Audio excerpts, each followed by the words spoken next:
오늘은 주님이 정말 계신지 의심이 생기면 이라는 주제로 말씀을 전하겠습니다. 다 같이 기도함으로 설교를 시작합니다. 아낌없이 우리에게 주시고 또 주시기를 기뻐하시는 하나님 아버지, 한 주간 우리를 인도하여 주셔서 감사합니다. 오늘 주님에게 감사하는 마음으로 예배를 드립니다. 우리 예배를 기뻐 받아 주옵소서. 오늘 주시는 말씀을 받고 하나님을 더욱더 사랑하는 저희 되게 하여 주시옵소서. 예수님의 이름으로 기도합니다. 아멘. 1998년 12월 15일에 저는 어머니를 모시고 동생이 사는 검단에 가서 어머니를 작은 병원에 입원시켜 드렸습니다. 그리고 저는 그 길로 집으로 돌아왔습니다. 집에 돌아와서 그 다음날 새벽녘에 건영 동생에게 어머니가 돌아가셨다는 소식을 들었어요. 망치로 머리를 맞은 기분이었어요. 어떻게 운전하면서 간지 모릅니다. 그때 제가 어머니에게 가면서 차 안에서 제일 먼저 한 것은 기도였습니다. 그리고 기도하면서 왜 우리 어머니냐고 했어요. 하나님이 정말 계신지 의심이 순간적으로 확 들어왔어요. 왜냐하면요, 어제 어머니가 아프셔서 병원에 입원시켜드린 것은 어떤 조치를 하려고 했기 때문이에요. 그리고 어머니는 한갑을 지내시고 아직 6달도 안 된 분이셨기 때문입니다. 제가 어머니에 대한 의심을 하는 순간에, 하나님에 대한 의심을 하는 순간에 하나님은 나에게서 사라지시더라고요. 그런데 오늘 본문을 보니까 요한이 의심하는 장면이 나오는 거예요. 그 순간 어머니가 돌아가시던 그날이 생각난 거죠. 정말 의심은요, 제 경험으로는 정확하게 제 마음에서 하나님을 사라지게 하더라고요. 여러분도 하나님에 대한 의심을 하는 순간 저처럼 하나님이 사라지는 경험을 하셨나요? 우리가 하나님을 우리 마음에서 없어지게 하는 것은 우리의 의심입니다. 이렇게 의심은요, 아주 치명적이더라고요. 그래서 의심은 쓰나미처럼 우리의 영혼을 한순간에 삼켜버리는 아주 무서운 거대한 파도와 같아요. 오늘 본문도요, 요한이 감옥에서요, 예수님은 메시아인가? 지금 저렇게 계시는 분이 정말 예수 그리스도가 맞는가? 지금 요한은요, 감옥에서 예수님을 메시아로 보고 있지 않고 있어요. 이렇게 요한이 예수 그리스도를 의심하는 초유의 사태가 일어났어요. 여러분, 기독교에서 복음이 무엇인가요? 다시 한번 복음에 대한 개념을 확실하게 세우시고 가시기 바랍니다. 예수님은 그리스도이십니다. 히브리어로는 예수님은 메시아입니다. 이것이 바로 복음입니다. 예수님은 메시아이고 그리고 그리스도이라는 겁니다. 왜냐하면 죄로 더러워진 우리는 거룩하신 하나님과 함께 할 수 없잖아요.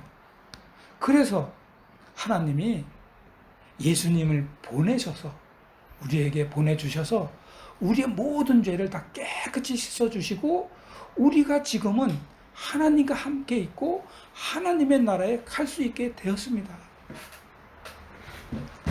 다만 예수님이 우리의 죄를 어떻게 씻어주셨는가이죠. 들으면 들을수록 눈물이 나고 앞이 캄캄한 그런 말씀인데요. 제가 말씀해 드릴게요. 구약에서는 자신들이 죄를 질 때마다 어떻게 했냐면 자신들이 가지고 있는 양을 잡아 죽여서 그 피로 자신들의 죄를 씻었습니다. 그러니 죄를 지을 때마다 양을 잡아 죽였으니까 그 양 잡는 그 성전이 얼마나 시끄럽고 피냄새나고 얼마나 대단하고 역겹고 그랬겠습니까? 구약 때의 성전은 그리하였습니다. 그런데 예수님이 우리의 구약의 어린 양이 되셔서 십자가에 피 흘려 죽으시고 그 귀하신 피로 인류가 생겨나서부터 앞으로 이 세상이 없어질 때까지 사람들이 지을 수 있는 모든 죄를, 그것도 단 한 번에 깨끗이 눈보다 더 시게 씻어 주신 것이에요. 그러므로 여러분이 태어나서부터 어릴 때 그리고 지금까지, 아니 또 앞으로 지을 수 있는 모든 죄는 예수 그리스도의 보혈의 능력으로 깨끗이 없어지셨습니다.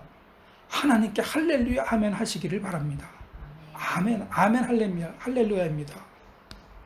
그런데 그리스도이신 예수님이 오셨다는 복음을 전하던 세례 요한이, 그 세례 요한이 예수가 그리스도가 아니라고 생각한 그 순간부터 그에게 예수님이 사라졌어요. 요한은 지금 완전히 절망과 암울한 상태에 빠져 있어요.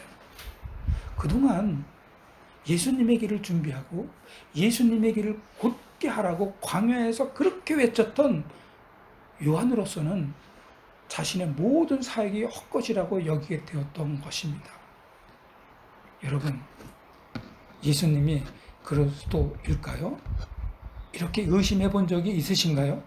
만약에 예수님이 그리스도가 아닐 수도 있다고 생각하는 순간 하나님의 나라는 그 의심하는 사람에게서 없어지는 겁니다. 그리고 하나님의 나라를 망가뜨리는 거예요. 왜요? 그 의심 때문에 다른 믿음의 사람까지 낙심하게 하고 실족하게 하기 때문인 것이지요. 얼마나 심각하냐면요, 실족하게 하는 순간 실족하게 한 사람은 어떻게 될까요? 이것을 경계해서 예수님께서 미리 다 직접 말씀해 주셨어요. 마태복음 18장 7절에 실족시키는 사람에게 이렇게 말씀하셨습니다. 실족하게 하는 일들이 있으므로 말미암아 세상에 화가 있도다. 실족하게 하는 일이 없을 수는 없으나 실족하게 하는 그 사람에게는 화가 있도다. 이렇게 의심해서 남을 실족해 하게 하는 사람에 대하여 예수님은 그의 허리를 치신 거예요. 그런데 여러분, 이렇게 무서운 의심을 누가 지금 하고 있나요? 바로 세례 요한이 하고 있잖아요. 세례 요한이 의심하면 자그마치 수도 없이 많은 사람들을 실족해 할 것입니다. 경천, 동지라고 할 일이 벌어진 거예요. 하늘이 놀라고 땅이 움직일 일이지요. 예수님의 길을 예비하라고 외쳤던 그가 지금 예수님을 의심하고 있는 거예요. 오늘 본문 마태복음 11장 2절과 3절에 보면 세례 요한이 정말 메시아가 예수님인지 의심하고 있는 거예요. 그 의심하는 내용을 봉독할게요. 마태복음 11장 2절과 3절이에요. 최오기 집사님이 봉독합니다. 마태복음 11장 2절과 3절입니다. 잠시만요. 요한이 옥에서 그리스도께서 하신 일을 듣고 제자들을 보내어 예수께 여짜오되 오실 그이가 당신이 오니이까 우리가 다른 일을 기다리니까. 아멘. 여러분, 이 사건이 얼마나 심각한지 아주 리얼하게 가슴에 와 닿을 정도로 표준 세번역으로 제가 봉독해 드릴게요. 잘 들어보세요. 그런데 요한은 그리스도께서 하신 일들을 감옥에서 듣고 자기 제자들을 보내어 그들을 시켜, 3절입니다. 예수께서 뭐라고 하시냐면, 요한이 예수께 오실 그분이 당신이십니까? 그렇지 않으면 우리가 다른 분을 기다려야 합니까? 하고 물어보게 하였다. 얼마나 도전적이고 울분까지 느껴지는, 그리고 처절한 안타까움이 묻어나 있는, 그러나 말도 안 되는 세례 요한의 질문입니까? 이게 지금 세례 요한의 질문입니다. 제가 다 이 대목을 읽을 때 가슴이 싸하더라고요. 세례 요한에게 이런 가당치도 않는 질문을 받은 예수님은 또 얼마나 가슴이 아팠을까 싶었어요. 그 말을 그대로 예수님은 한참 선교하시다가 전도하시다가 사람들을 고치시다가 이 말을 들은 거예요. 그러니 그 말을 들은 예수님이 다른 사람도 아니고 어떻게 요한이 의심을 할 수 있을까? 무엇이 예수님 세례 요한을 의심하게 했을까? 그 이유가 무엇일까요? 여러분, 세례 요한이 예수님을 왜 의심하고 있을까요? 그것은요, 그 당시 시대에 관한 이야기인데요. 정말 긴 이야기지만 요약해서 말씀드릴게요. 지금 세상은 미쳐 돌아가고 있는데요. 예수님은 지금 한가롭게 불쌍한 사람들이나 만나고 다니고 있다는 소식을 들었기 때문입니다. 지금 세상은 얼마나 미쳐서 돌아가고 있는데 말이죠. 어느 정도로 미쳐 돌아가는가 하면은요, 일국의 왕이라는 사람이 자신의 동생 아내인 제수 씨를 아내로 삼고 있으니 요한은 이 유대라는 하나님의 나라가 완전히 미쳐 돌아간다고 생각한 거예요. 나라꼴이 이 지경에 와 있는데도 메시아라는 분은 전혀 나 몰라라 하고 있는 거예요. 요한의 생각에 메시아는 이 미쳐 돌아가는 이 문제를 왜 아무 말도 안 하는가? 여러분, 요한은 생각하기를 아주 평범한 사람들도 지금 이 세상을 바꾸려고 봉기하면서 일어나고 있는 판에 예수님은 왜 가만히 있는가? 우리가 6.25 전쟁을 겪을 때 왜 하나님은 가만히 계시는가? 하나님을 원망하는 사람이 분명히 있었고 원망했습니다. 왜 우리 집에 이런 말도 안 되는 불행이 오는지 그리고 주님은 왜 조용히 있는가? 내 자녀가 어려움을 겪고 있는데 왜 하나님은 두 눈을 뜨고 쳐다만 보고 있는가? 요한의 울분과 원망과 그리고 안타까움은 오늘 우리에게 그대로 전달이 될 수 있는 말입니다. 그래서 세례 요한도 유대를 지배하고 있는 로마는 오늘도 우리를 상대로 가혹하게 세금을 거두고 백성의 재물을 억지로 빼앗는 가렴주구를 하는데도 도대체 메시아는 왜 아무런 제재도 못하고 있는가입니다. 그렇다면 세례 요한이 예수님은 정말 메시아인가 하는 의문은 타당해요. 그래서 요한이 예수님이 메시아임을 의심하는 거예요. 그것뿐이겠어요? 요한은 옥에 갇힌 입장에서 자신이 옥에 갇힐 아무 이유가 없는 사람이잖아요.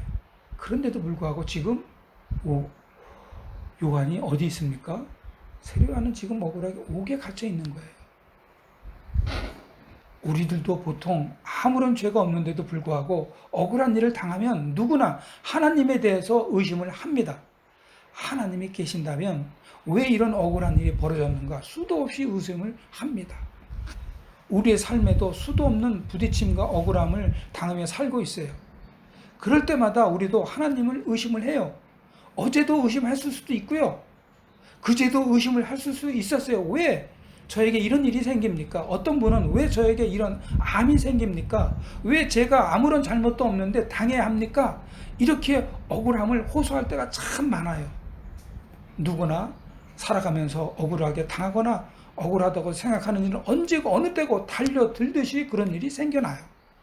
마치 어느 날 아무런 예고도 없이 비가 쏟아지는 날이 있듯이 아니면 벼랑간 사고로 인해서 벼랑맞듯이 어안이 벙벙한 경우를 우리는 겪으면서 살고 있잖아요. 이럴 때 우리는 모든 것이 다 의심스럽고 이게 어쩐 일이지? 하는 순간에 하나님을 의심하는 선까지 갈 수밖에 없습니다. 그러나 여러분, 아버지 야곱의 사랑을 한 몸에 받고 왕자처럼 채색 옷만 입었던 요셉이야말로 어느 날 형들에게 벼락 맞듯이 어안이 벙벙한 경우를 겪었잖아요. 그것은 형들이 자기를 세상의 노예로 팔아먹었기 때문이에요. 황량하고 구름 한 점 없는 떼학볕이 쨍쨍 내리쬐는 사막에서 노예로 질질 끌려가면서 요셉은 무슨 생각을 했을까요? 생각해 보세요. 이럴 때 요셉은 모든 것이 의심스러웠지 않았을까요? 요셉도 하나님을 충분히 의심하지 의심하지 않았을까요? 뿐만 아니라 요셉의 입장에서 자신이 생각하기에는 왜 내가 이런 경우를 당해야 하는 건가? 그때 요셉이 기도를 안 했을까요? 하나님, 제가 무엇을 잘못했나요? 아무리 생각해도 요셉의 입장에서는 자신이 잘못한 게 없어요. 그때 찾아오는 게 의심이 아닌가요? 그러나 요셉은요, 완전히 반전을 합니다. 그것은 요셉은 하나님에 대한 의심을 하지 않았다는 거예요. 그 의심이 없었기 때문에 요셉은 하나님을 완벽하게 의지해서 정말 날아갈 듯한 기분으로 즐겁게 노예 생활을 할 수 있었어요. 이 말도 안 되는 요셉의 즐거운 노예 생활의 증거가 창세기 39장 2절과 3절에 있어요. 어떻게 노예 생활을 날아갈 듯한 기분으로 할 수 있었을까에 대한 답입니다. 창세기 39장 2절과 3절입니다. 창세기 39장 2절과 3절입니다. 제가 봉독할게요. 여호와께서 요셉과 함께 하심으로 그가 형통한 자가 되어 그의 주인 애굽 사람 집에 있으니 그의 주인이 여호와께서 그와 함께 하심을 보며 또 여호와께서 그와 범사에 형통하게 하심을 보았더라. 어떠세요? 여러분, 이 말은요, 요셉이 자기가 한 말이 아니고요, 하나님이 하신 말도 아니에요. 글쎄, 노예 요셉의 주인이 한 말이에요. 정말로 바로의 왕 쥐니대장 보디발 장군이 이 노예를 보고 이렇게 이야기한 거잖아요. 이 노예는 하나님이 함께 하는군. 또 주인이 이렇게까지 이야기했어요. 거기다가 그 하나님이 이 노예를 형통하게 하게까지 하는군. 사랑하는 성도 여러분, 여러분이야말로 충분히 하나님을 의심할 수 있는 상황에 놓일지라도 하나님을 절대로 의심하지 마십시오. 그래서 하나님이 요셉과 함께 하신 복을 여러분이 받으시길 바랍니다. 그리고 여러분의 생활 속에서도 보디발 장군같이 우리를 부리는 사람이 있어요. 뿐만 아니라 여러분의 삶의 현장에서 보디발 장군같이 우리를 명령하고 누리려고 하는 사람이 분명히 있습니다. 그때 이렇게 힘든 상황에 놓여 있을지라도 하나님은 안 계신 것은 아닌가 하고 하나님을 절대로 의심하지 마세요. 오히려 요셉과 같이 하나님만 의지하며 더 즐겁게 일하세요. 그래서 누르고 명령하려는 사람이 하나님을 보고 놀라서 손끝 하나도 못 뗄 뿐 아니라 형통하는 사람이라는 사실을 목도하게 하여 주실 것입니다. 다시 한번 말씀드릴게요. 여러분, 요셉처럼 절대로 의심하지 마세요. 의심하지 않으면요, 요새처럼 힘들고 어렵게 하는 사람들로부터 오히려 형통한 사람이라는 고백을 분명히 받을 수 있어요. 왜요? 어떻게 그럴 수가 있느냐고요? 그것은 하나님이 여러분을 형통하게 하시기 때문이에요. 여러분이 하나님을 전혀 의심하지 않아서 세상과 하나님으로부터 형통하는 복을 받으시기를 축복합니다. 의심을 하지 않을 때에는요, 하나님의 축복을 받는 아주 귀한 결과를 볼 수가 있습니다. 그러나 의심을 했을 때에는 정말 상상 그 이상의 힘을 발휘하는 의심의 결과가 있어요. 그 의심의 힘이 얼마나 센지 몰라요. 의심이 발휘하는 힘은요, 나라도 팔아먹을 수 있어요. 정말로 그 의심이 나라를 팔아먹을 수 있을까요? 네, 이 의심 하나 때문에 나를 완전히 팔아먹었습니다. 대한제국 구한말 을사오족의 한 사람 이완용이가 나라를 팔아먹어버린 것은 이 의심 때문입니다. 결코 이 이완용은 매국노가 될 사람은 아니었어요. 1858년생이고요. 지금의 성남시 분당구에서 태어났고요. 집안 자체가 겸손한 집안이에요. 이완용이 아버지는 양아버지였어요. 이 양부의 영향을 받아서 정말 겸손한 사람이었고요. 과거 급제에서 미국 참사관의 참사관으로 갔던 인재입니다. 거기에다가 성균관을 개편해서 근대교육 정책을 필 정도로 나라의 백년대계를 실천했던 사람이에요. 더욱이 이완용은 을미사변 때 명성황후는 시해되고 고종황제는 피신하고, 이런 사태에서 고종황제를 궁궐 밖으로 피신시킨 충신 중에 충신이었어요. 거기에다가 참 양부가 죽자 고향으로 내려가서 3년 동안 3년상을 시며살이까지 했던 효자 중에 효자입니다. 그리고 다시 돌아와서 나라를 살리려고 미국 공사관으로 고종황제를 피신시키려고 한 사람이에요.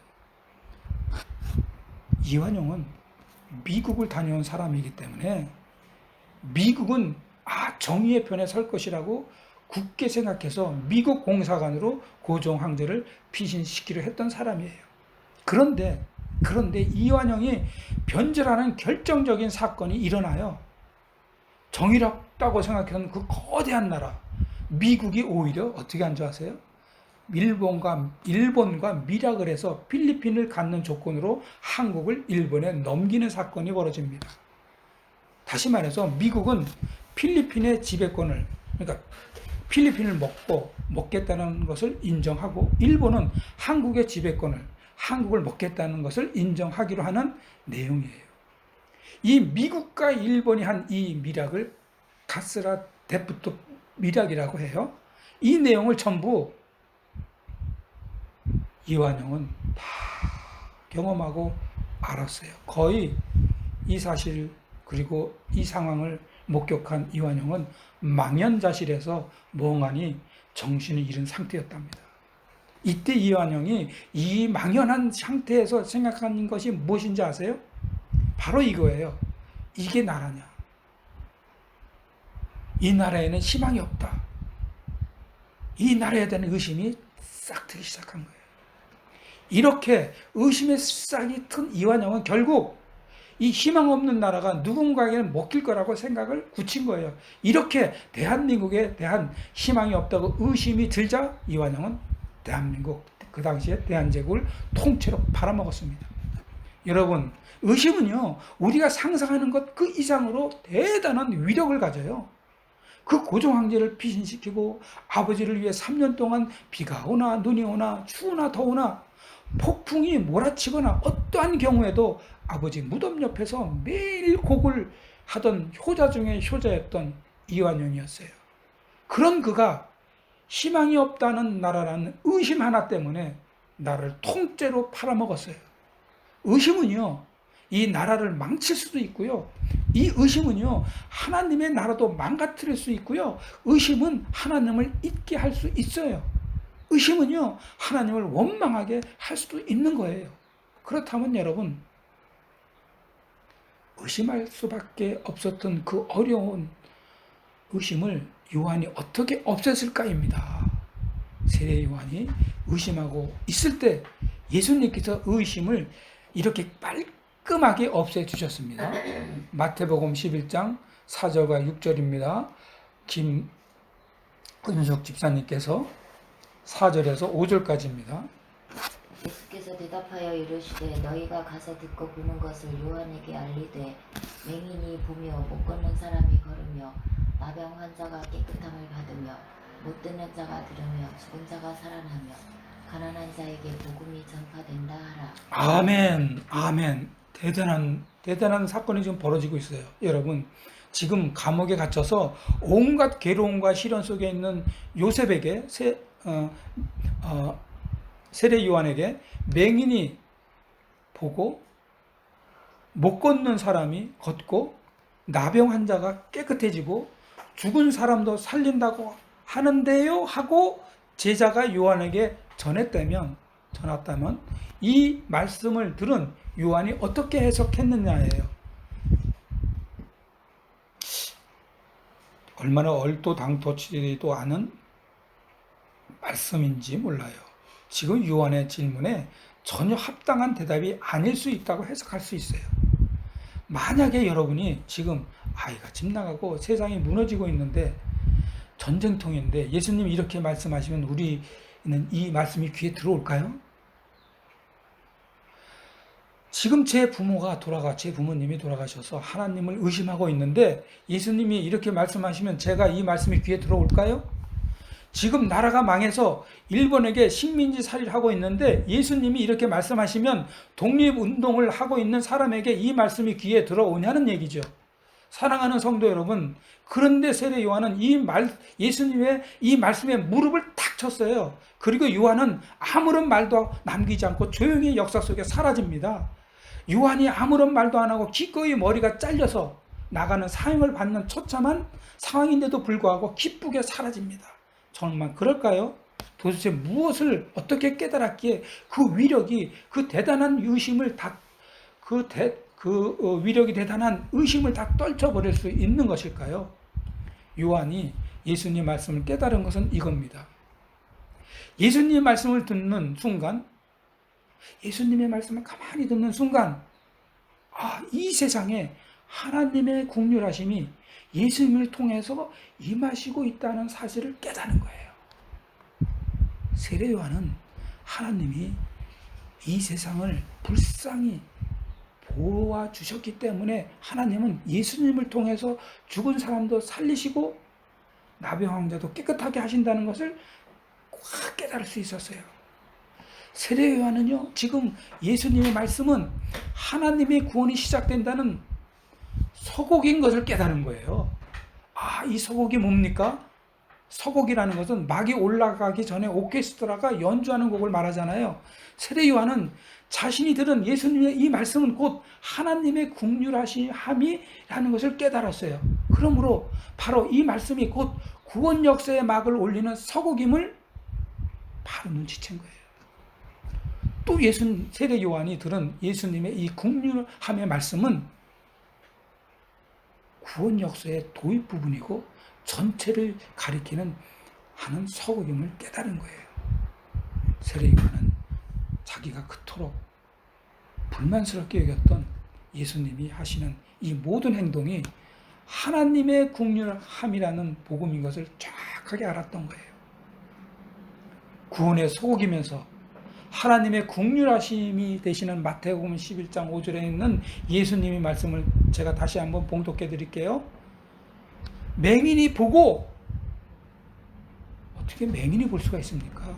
못 걷는 사람이 걸으며 불가능한 일이 막 벌어지는 거예요. 나병 환자, 문둥병 환자, 온몸에 고름이 번지는 그런 환자가 예수님 말씀 하나로 깨끗함을 받으며 못 듣는 귀머리가 들으며 죽은 자가 살아나며 가난한 자에게 정말 이 세상이 지금 로마 때문에 다 가난했는데 그 복음이 지금 전파된다 하라. 지금 하나님이 전파된다 하라. 이 말씀은요, 예수님이 감옥 안에 있으면서 의심으로 괴롭고하는 요한에게 주시는 구원의 메시지였습니다. 우리도 마찬가지입니다.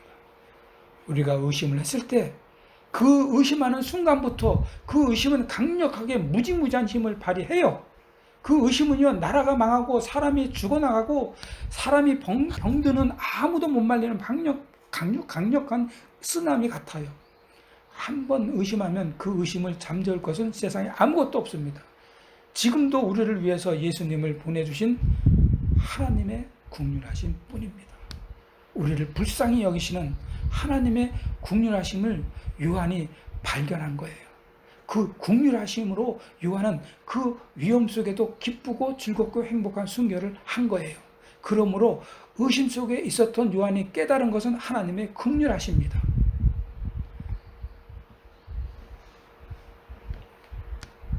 사람이 아무리 위험 속에 있어도 위로 가운데 있는 강력한 힘이에요.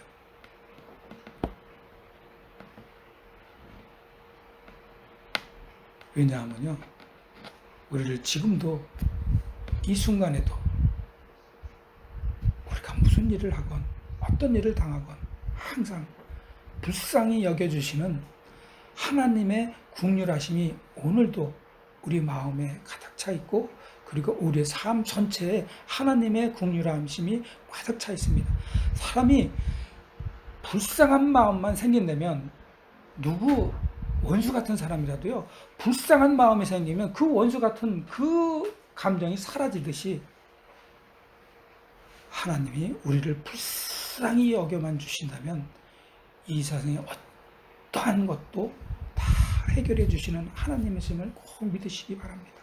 아멘. 하나님이 사랑하시는 성도 여러분, 하나님을 의심하는 사람에서 하나님을 완벽하게 의심하지 않는 사람이 되세요.